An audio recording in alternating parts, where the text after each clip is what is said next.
Good morning, and thanks for having me today. I've known Pastor Emily for a long time, and we have served together for many years.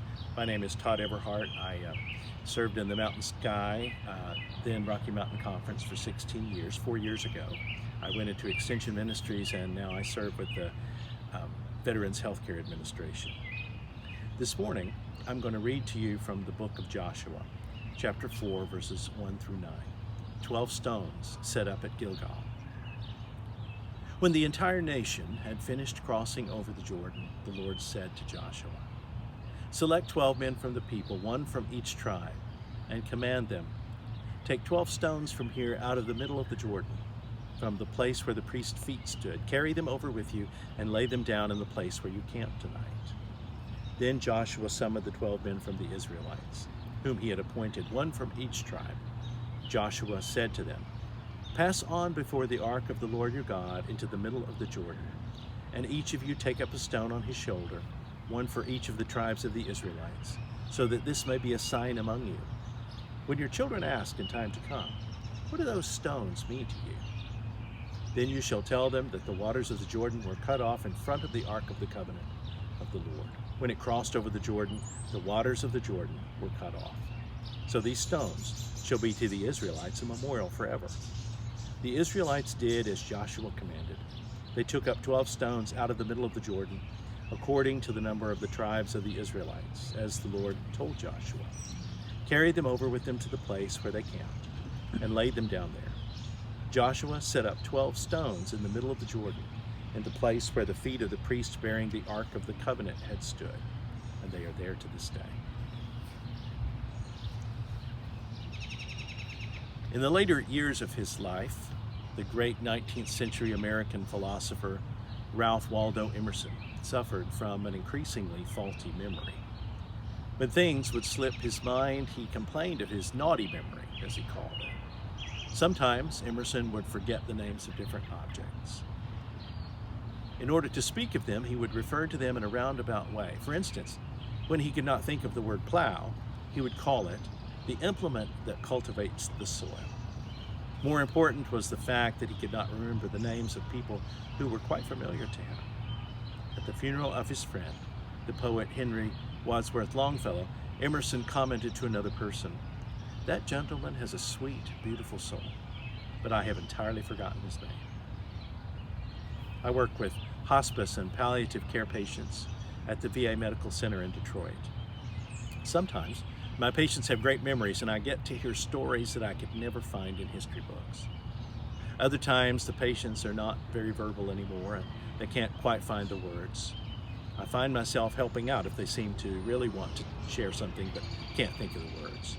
And with some, "I'm okay" and "see you next time" are about the only things they can get out.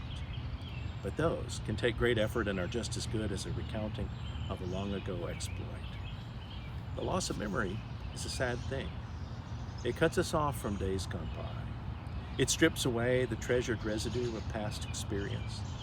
It erases our personal history and leaves us unaccountably blank pages. Certainly it is unfortunate, inconvenient, and at times embarrassing not to remember. Yet without a doubt, for some people, the failure of memory is largely unavoidable. Who among us hasn't walked into a room and forgotten what we came in there for? Or like Emerson, we can't remember a name that we should know well. Sometimes we are forgetful because we neglect that which has gone before us and become inattentive to those who have preceded us. We center all of our attention only on our own time and place. We act as though the present is all that matters, and the past is some shabby thing that can be safely cast off and left behind, like a worn-out pair of shoes. I was speaking with a patient the other day who was lamenting the state of our world. Many things were bothering him. We talked about how we only live in our own time. For instance, those who lived through the Spanish flu pandemic would have felt similar to us now. But there would have been differences, like the lack of access to instant information, or perhaps the hope of a vaccine. But the losses would have felt much the same. Here we are with Memorial Day upon us. On this occasion, we are called upon to remember and respect those who have died, those whose days are gone. most specifically those who have given their lives in service to our country. It is no surprise to us that many people do not reflect upon the past during this holiday any more than they do on any other day. In our age of ever-accelerating change, we don't tend to look to the past to find our wisdom. We view what has been as largely irrelevant to what is now. The ancients are not our models. We place little value in traditions and inherited customs. Pithy tweets and sound bites get our attention. And so, when Memorial Day rolls around, our thoughts do not automatically turn to the past and to the departed. Most people appreciate Memorial Day largely because it is an extra day off work. My purpose is not to be an advocate for a renewed practice of Memorial Day. This holiday is not expressly religious. It is secular. Nevertheless, it can serve to promote a value that is elevated throughout the scriptures: the importance of remembrance. A failure of memory is not just something which leads to personal inconvenience or social embarrassment. It is a spiritual danger, and a failure of memory in those things which are most significant results in a failure of faith. Forgetfulness erodes the foundation of our relationship with God. A quick scanning of the biblical documents make apparent the importance that is placed upon remembering. Throughout the scriptures, we find references to monuments, memorial feasts, ritually repeated stories, all of which serve to reinforce the sacred memory of the people of God. In various ways, the great saving acts of God were rehearsed and represented so that the people would not forget what God had done for their sake. The text, Joshua 4:1-9, stands as one example of this practice. The biblical narrative which leads up to this text tells the story of the Israelites' long-awaited entry into the Promised Land. After 40 years of wilderness wandering, the people finally reached their destination. The swollen Jordan River blocked their way into the land, but they did not stop. When the priests who were carrying the Ark of the Covenant began to place their feet in the river, the water ceased flowing, and the people crossed over on dry ground, just as their forebears had when they escaped the Egyptians. When they all finished passing over the Jordan, the leader of Israel, Joshua, had a simple monument built to commemorate the wondrous event. This served to remind the people that their progress, indeed their very existence, was in the hands of the living God. The Passover feast, which Moses instituted, was to serve a similar purpose. It was to remind the people that it was God, and not they themselves, who brought about their liberation from slavery in Egypt. With pounding insistence, the call to remember is repeated throughout Scripture. Remember that God called your father Abraham in his old age and promised him many children. Remember that you were in bondage in a foreign land and were freed by divine power. Remember that God watched out for you. Remember the command of Jesus. Do this in remembrance of me. Those who forgot the past fell into thanklessness. I don't know that we will do any better. If we forget the value of our heritage, it is easy for us to take for granted all that we have and all that we are. It will be very easy for us to begin believing that we can make our own way without God. I suppose that every culture and country has its memorials.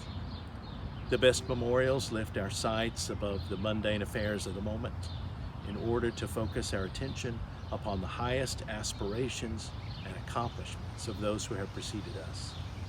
When we visit the Lincoln Memorial or Washington Monument, it is natural to begin meditating upon the impressive deeds and high values of these forebears. Visits to such places can help stimulate us to embrace more noble and exalted goals.